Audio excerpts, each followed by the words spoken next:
আজকে হচ্ছে বুধবার, তো আমার মুখ দেখে বুঝতেই পারছো যে আমার একদম ভালো লাগছে না। জানি না কেন হঠাৎ আমার মুডটা খুব খারাপ, কোনো কিছু হয়নি কিন্তু তা আমার মুডটা খারাপ।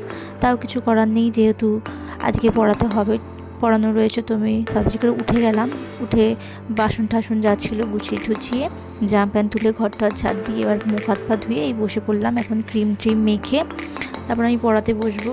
এই ক্রিম ট্রিম মেখে আমি একটু ঢংচং করে ক্রিমটা মাখি আগাগোড়াই। এবার আমি বেসলিনটা লাগিয়ে নেব, লাগিয়ে জানি না হঠাৎ করে কী কারণে আমার মুখটা এত খারাপ। আমার বিকেলবেলা মানে ঘুম থেকে ওঠার পর থেকে আমার কিছুই ভালো লাগছে না, কারোর সাথে কথা বলতে ভালো লাগছে না, কিছু করতে ভালো লাগছে না।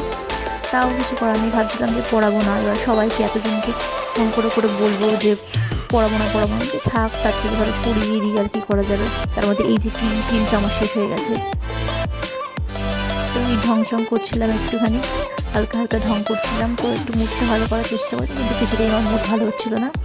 কিন্তু এই বেসলিনের গন্ধটা ভীষণ সুন্দর, ভীষণ সুন্দর। যারা মাখে তারা নিশ্চয়ই জানে, খুব সুন্দর স্মেলটা। তো এই তো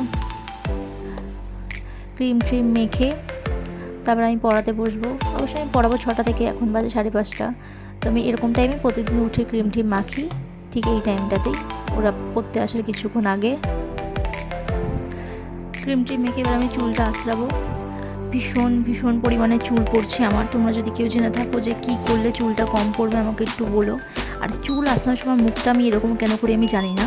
আর আমার চুলে প্রচণ্ড প্রচণ্ড পরিমাণে জট পড়ে, জানি না কেন। আমার মতো কারো হয় কিনা আমি জানি না, কিন্তু আমার খুব চুলে জট পড়ে। আর আমার প্রচণ্ড চুল উঠছে, বললাম এই যে কতগুলো চুল উঠলো আমার।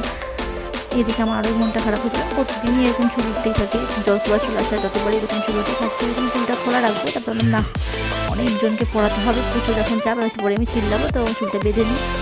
এই তো আমার হয়ে গেছে। এবার আমি চেয়ারটা ভালো করে ঠিক সেরকম জায়গায় রেখে দেবো। রেখে দিয়ে আজকে যেহেতু বেশ ঠান্ডা ঠান্ডা পড়েছে, অনেকটাই ভালোই ঠান্ডা, দেখলাম বাইরে খুব হাওয়াও দিচ্ছে। তো এবার আমি পায়ে মোজা সোজা পরে নেবো, কারণ এরপরে পড়তে চলে আসলে আমি আর কিচ্ছু করার টাইম পাবো না, কারণ অনেক বাচ্চারা আসে।